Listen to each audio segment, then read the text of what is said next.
ভারতের লালকেল্লায় যখন স্বাধীনতার পতাকা উড়ছিল, তখন এই বাংলার কোটি কোটি হিন্দু পরিবার তাদের নিজেদের ভবিষ্যৎ নিয়ে এক চরম ও নিশ্চয়তার দিন কাটাচ্ছিল। আমরা স্বাধীন ভারতের নাগরিক হিসেবে বড় হয়েছি ঠিকই, কিন্তু এই রাজ্যের স্বাধীনতা পরবর্তী প্রজন্মকে কি কখনো সেই দিনগুলোর প্রকৃত ইতিহাস জানতে দিয়েছি আমরা? কেন আমাদের স্কুল, কলেজ আর বিশ্ববিদ্যালয়ের ইতিহাস বইগুলো দেশভাগ ও বঙ্গভঙ্গের পিছনের মূল প্রয়োজনীয় তথ্যগুলো নিয়ে আজীবন এক রহস্যময় নীরবতা পালন করে গেছে? সত্যকে যুগের পর যুগ ধরে লুকিয়ে রাখা হয়েছে, ধামাচাপা দিয়ে রাখা হয়েছে এক বিশেষ রাজনৈতিক উদ্দেশ্যে, যাতে একটি নির্দিষ্ট দলের দর্শননীতি, মেরুদণ্ডহীন ব্যর্থতা এবং দূরদর্শিতা সাধারণ মানুষের সামনে কখনো প্রকাশ না পেয়ে যায়। মানুষ যাতে বিভ্রান্ত থাকে, তাই পরিকল্পিতভাবে খণ্ডিত ইতিহাস শেখানো হয়েছে আমাদেরকে এবং আমাদের পরবর্তী প্রজন্মকে। আজ সময় এসেছে সেই ধামাচাপা দেওয়া সত্যের পর্দা উন্মোচন করার, এবং আমাদের রাজনৈতিক নেতারা ইতিহাস নিয়ে কতটা অজ্ঞ তার প্রমাণ মেলে প্রাক্তন মুখ্যমন্ত্রী মমতা বন্দ্যোপাধ্যায়ের কিছু বক্তব্যে। তিনি জনসমক্ষে দাবি করেছিলেন যে 15ই আগস্ট 1947-এ নাকি পশ্চিমবঙ্গের সৃষ্টি হয়েছে, আর এই সূত্র ধরেই একদল ছদ্ম ধর্মনিরপেক্ষবাদী প্রশ্ন তোলে, তবে আমরা কেন 20শে জুন পশ্চিমবঙ্গ দিবস পালন করব? আসুন এদের এই ঐতিহাসিক অজ্ঞতা ও বিভ্রান্তি দূর করা যাক।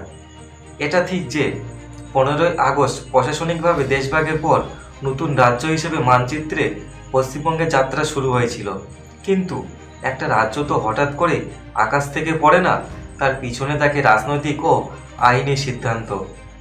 আর সেই চূড়ান্ত ও ঐতিহাসিক সিদ্ধান্তটি নেওয়া হয়েছিল 1947 সালে 20শে জুন।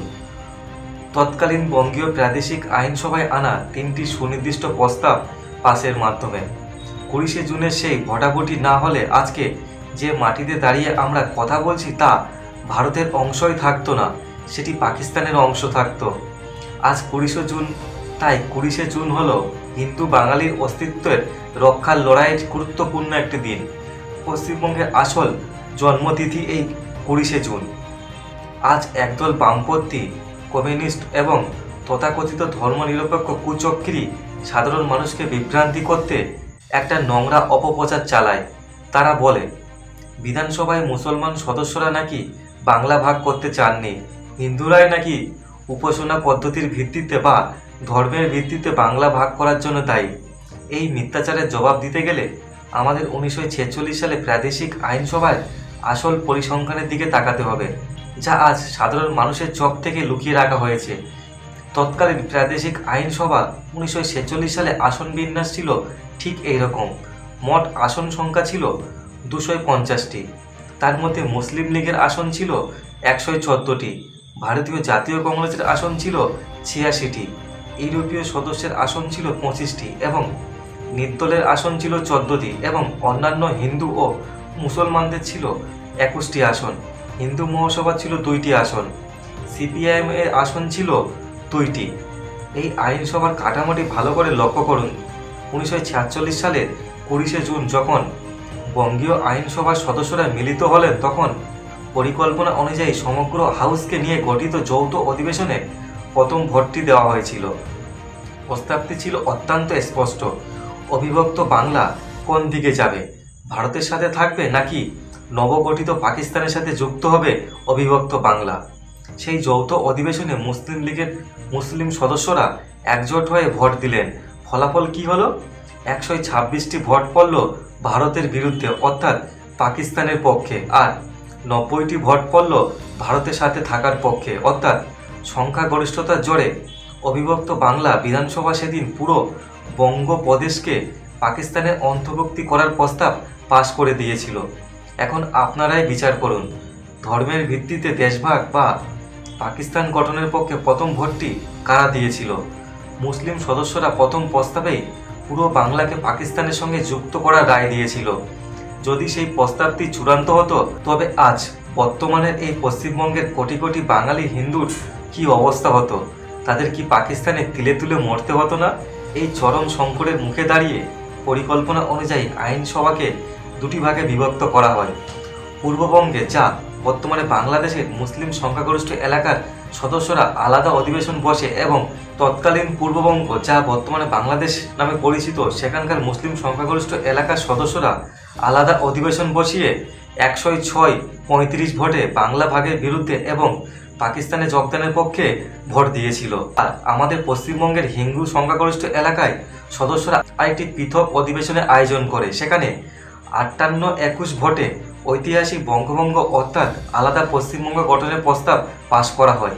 ডাক্তার শ্যামাপ্রসাদ মুখোপাধ্যায়ের নেতৃত্বে এই 58 জন বীর বিধায়ক সেদিন ভোট দিয়েছিল বলেই আজ আমরা ভারতের বুকে স্বাধীনভাবে বাঁচতে পারছি। ডক্টর শ্যামাপ্রসাদ নিজেই বুক চিতিয়ে গর্জে উঠে বলেছিল, চীনরা দেশ ভাগ করেছে আর আমি পাকিস্তানকে ভাগ করেছি। আজ কমিউনিস্ট আর ধর্মনিরপেক্ষবাদীরা প্রশ্ন তোলে, বিধানসভায় তো মাত্র 2 জন হিন্দু মহাসভার সদস্য ছিলেন, সিংহভাগ সদস্যই তো ছিল কংগ্রেসের, তাহলে পশ্চিমবঙ্গের সৃষ্টির কৃতিত্ব কেন একা ডাক্তার শ্যামাপ্রসাদ মুখোপাধ্যায়কে দেওয়া হয়? তাদের উদ্দেশ্যে বলতে চাই, রাজনীতিতে শুধু সংখ্যা দিয়ে সব হয় না। যদি না সেই জাতির মধ্যে স্বাধীনতাবোধ, সাহস ও ভবিষ্যৎ দেখার দূরদর্শিতা না থাকে। এর সবচেয়ে বড় এবং নির্মম ঐতিহাসিক প্রমাণ হলো তৎকালীন সিন্ধু প্রদেশ। 1947 সালে সিন্ধু প্রদেশের রাজনৈতিক ও সামাজিক পরিস্থিতি প্রায় বাংলার মতোই ছিল। সেখানেও বিধানসভার ভোট 60টি আসনের মধ্যে কংগ্রেসের ছিল 18 জন এবং মুসলিম লীগের ছিল 28 জন বিধায়ক। ভারতের রাজস্থান সীমান্ত সংলগ্ন পূর্ব সিন্ধু অঞ্চলটি ছিল সম্পূর্ণ হিন্দু সংখ্যাগরিষ্ঠ। বাংলা ও পাঞ্জাবের মতো সিন্ধু প্রদেশকেও কিন্তু ভেঙে একটা পূর্ব সিন্ধু রাজ্য তৈরি করে ভারতের সাথে যুক্ত করার সমস্ত সম্ভাবনা এবং যুক্তি ছিল। কিন্তু তাহলে 1947 সালে সিন্ধু প্রদেশের বিধানসভায় এমন কোনো প্রস্তাব বা ভোটাভুটি হলো না কেন? কেন সিন্ধু প্রদেশের হিন্দুরা নিজেদের জন্য একটা নিরাপদ রাজ্য চাইতে পারলেন না? কারণ সিন্ধু প্রদেশে সেই সময় ডাক্তার শ্যামাপ্রসাদ মুখোপাধ্যায়ের মতো কোনো দূরদর্শী ও মেরুদণ্ড সোজা রাখা জাতীয়তাবাদী নেতা ছিল না।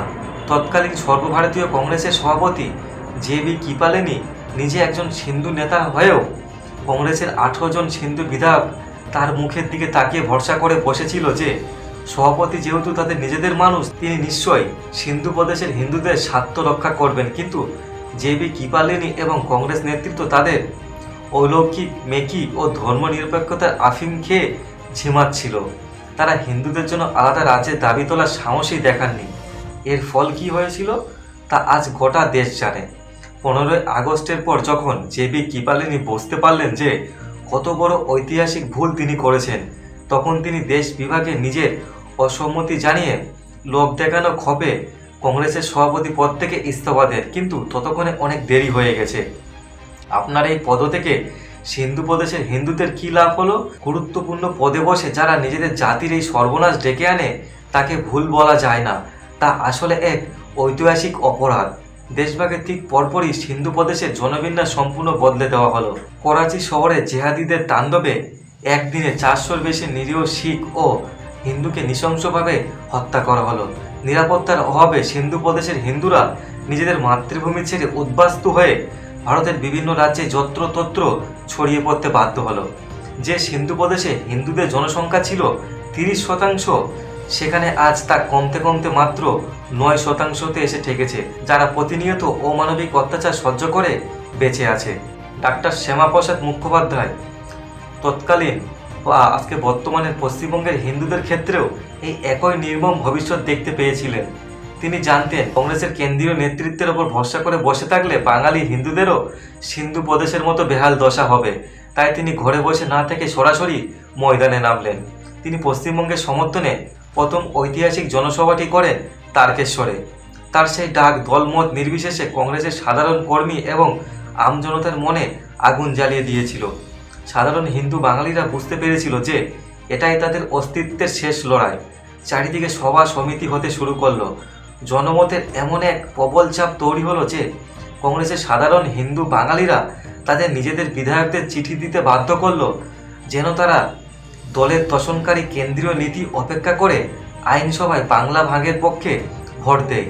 আজ পাকিস্তানের বাসিন্দা হয়ে তিলে তিলে মৃত্যুবরণের পরিবর্তে আমরা যে ভারতের মধ্যে মাথা গজার ঠাঁই পেয়েছি তা ডাক্তার শ্যামাপ্রসাদ মুখোপাধ্যায়ের এই আন্দোলনেরই ফসল। অথচ কমিউনিস্টরা আজীবন এই মহান নেতাকে অসম্মান আর অবজ্ঞা করে গেছে, যা তাদের চরম ও কৃতজ্ঞতার পরিচয়।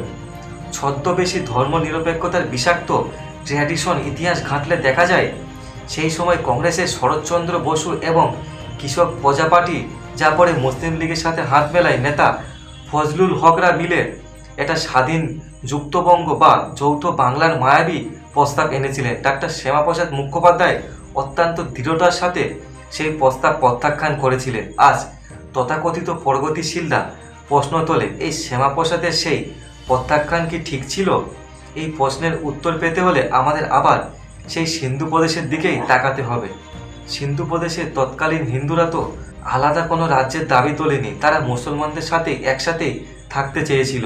সেই যুক্ত সিন্ধু প্রদেশের পরিণতি দেশভাগের পর কি হয়েছিল তা আমরা একটু আগেই আলোচনা করেছি। যদি ডাক্তার শ্যামাপ্রসাদ সেদিন যুক্তবঙ্গে সেই ফাঁদে পা দিতেন, তবে আজ এই বর্তমানে এই পশ্চিমবঙ্গের হিন্দুদের অবস্থাও সিন্ধু প্রদেশের হিন্দুদের বা বাংলাদেশের হিন্দুদের মতোই হতো। পরিসংখ্যান কখনো মিথ্যে বলে না, তার নির্মম সত্যকে সামনে আনে। 1951 সালে সরকারি জনসংখ্যা রিপোর্ট অনুযায়ী পূর্ব পাকিস্তান বা আজকের বাংলাদেশে হিন্দু জনসংখ্যা ছিল 22%। আজ কয়েক দশকে তা কমতে কমতে 8% নিচে নেমে গেছে। অথচ এই উল্টোটা কিন্তু ঘটেনি। পশ্চিমবঙ্গ থেকে পূর্ববঙ্গে উদ্বাস্তু মুসলমানদের চড়ে যাওয়ার কোনো একমুখী শরৎ ইতিহাসেও নেই, জনসংখ্যা রিপোর্টেও নেই। মুসলিম লীগের প্রস্তাব সেই যুক্তবঙ্গ যে হিন্দুদের জন্য একটা জীবন্ত কারখানা হতো, তা শ্যামাপ্রসাদের মতো দূরদর্শী নেতা আগেই বুঝতে পেরেছিল এবং বাঙালি হিন্দুকে রাজ্যহীন উদ্বাস্তু হওয়ার হাত থেকে বাঁচিয়েছিল এই শ্যামাপ্রসাদ মুখার্জি। কিন্তু স্বাধীনতার পর জওহরলাল নেহরুর নেতৃত্বাধীন কংগ্রেস সরকার এক অদ্ভুত ও মেকি ধর্মনিরপেক্ষতার নীতি দেশের ওপর চাপিয়ে দিল। এদের কাছে ধর্মনিরপেক্ষতার মানে হলো হিন্দুদের যে কোনো ন্যায্য দাবির প্রশ্নেও নীরব থাকা আর সংখ্যালঘুদের তোষণ করা। এই তোষণ নীতি কালক্রমে দেশের শিক্ষিত সমাজ ও সাধারণ মানুষকে এমনভাবে প্রভাবিত করতে শুরু করলো যে দেশের সংখ্যাগরিষ্ঠ মানুষের অধিকারের কথা বলাই এক ধরনের অপরাধ হয়ে দাঁড়ালো বর্তমানে। পরবর্তীকালে এই ধারণাই বামপন্থা ও এলিট সংস্কৃতি রূপ নিয়ে এদেশের জাতীয়তাবাদী চেতনাকে ধ্বংস করার চেষ্টা করে যাচ্ছে। এর সবচেয়ে বড় প্রমাণ 1971 সাল। 1971 সালে পূর্ব পাকিস্তানের মুক্তিযুদ্ধে ভারত সরাসরি জড়িয়ে পড়ল, নিজেদের সৈন্যদের রক্ত দিয়ে মুসলমানদের অধিকার রক্ষা করল। পাকিস্তানের মানচিত্র বদলে দিয়ে বাংলাদেশ তৈরি করে দিল ভারত। কিন্তু বাংলাদেশে পড়ে থাকা লাখ লাখ অসহায় হিন্দু সম্প্রদায়ের অধিকার ও নিরাপত্তা সুনিশ্চিত করার প্রশ্নে ভারতের তৎকালীন কেন্দ্রীয় নেতৃত্ব কোনো বলিষ্ঠ বা স্বচ্ছ নীতি গ্রহণ করতে পারল না। আমাদের ঘুরে দাঁড়িয়ে প্রশ্ন তুলতে হবে, ইহুদি জাতি যদি নিজেদের মাতৃভূমি থেকে 2000 বছর ধরে বিরাজিত থাকার পরেও লড়াই করে 1948 সালে আন্তর্জাতিক আইনে সমর্থনে নিজেদের দেশ ইসরায়েল পুনঃপ্রতিষ্ঠা করতে পারে, তবে দেশভাগের সময় প্রতারিত ও ওপার বাংলায় রয়ে যাওয়া হিন্দুদের কেন তাদের পূর্বপুরুষের মাতৃভূমি অর্থাৎ তাদের পূর্বপুরুষদের মাতৃভূমির ওপর অধিকার থাকবে না? কেন আন্তর্জাতিক আইন অনুসারে পূর্ববঙ্গের, যা বর্তমানে বাংলাদেশের উদ্বাস্তু হিন্দুদের অধিকারের কথা বিশ্বমঞ্চে তোলা হবে না? ইতিহাসের প্রতিটি পাতা আমাদের এই শিক্ষা দেয় যে যে কোনো ন্যায্য অধিকার কখনো ভিক্ষা করে মেলে না। শক্তি প্রয়োগ এবং বলিষ্ঠ নীতি ছাড়া তা প্রতিষ্ঠা সম্ভব হয় না। বিগত কয়েক দশকে ভারতের যে দুর্বল, মেরুদণ্ডহীন এবং তোষণকারী বিদেশনীতি ছিল, দেশ আজ তা ঝেড়ে ফেলে এক অত্যন্ত শক্তিশালী ও বলিষ্ঠ বিদেশনীতির দিকে ক্রমশ অগ্রসর হচ্ছে।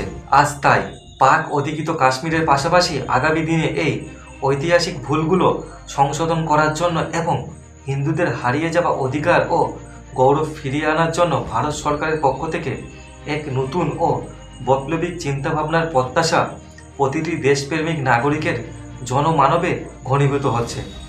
আর এই ন্যায়ের লড়াইয়ে কোটি কোটি সাধারণ মানুষের সৎপূর্ণ সমর্থন অতীতেও ছিল, বর্তমানেও থাকবে এবং ভবিষ্যতেও চিরকাল থাকবে। আজ এইখানে শেষ করছি আজকের ভিডিওটা দেখে যদি আপনার ভালো লাগে তাহলে আপনার মতামত অবশ্যই কমেন্ট বক্সে জানান এবং প্রচুর পরিমাণে শেয়ার করুন আপনার আত্মীয় এবং আপনার বন্ধুবান্ধবদের কাছে, এবং আপনার কি মতামত তা কমেন্ট বক্সে অবশ্যই জানান। ধন্যবাদ, নমস্কার।